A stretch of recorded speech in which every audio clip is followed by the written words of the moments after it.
Live ndi njira imene anthu ambiri amapangira drama panopa pa TikTok. Anthu akamati ndikupanga drama kumanena panopa pa TikTok. Anthu ambiri tu amapangira live. Ngakhale njira zinazo zilipo, komano live ndi njira imene anthu ambiri amapangira drama.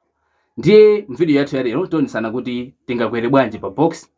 Mwina tapezera live ndesituzo kuti tingakwerepo bwanji. Ndiye tionesana kuti tingatumize bwanji request kwa host and tikwere pa box kuti mwina mwake nafenso tiyambe kulandira ma gifts, mwina balance yathu nkuyamba kukwera. Ndenga sinapange 4 tipange 4 ndipo mosara nthawi tiyambe.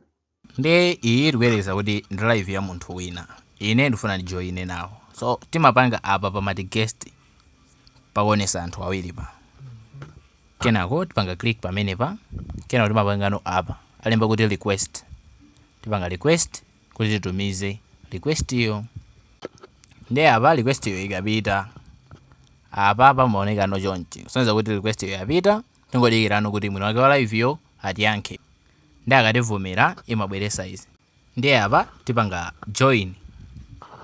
Ndiye apa timakhala kuti takwera pa box. Ndiye mene mukuonera apa pa box mwangamo pali 0, kusonyeza kuti palibe amene wandipasa gift. Ndiye anthu akayamba kundigifta pamene pa pamayamba kukwera. Zomwe zimapangisanso kuti live ikatha kubalance kwathu kuja kuyambe kukwera. Ife kuti timakhala kuti talandira ma coins.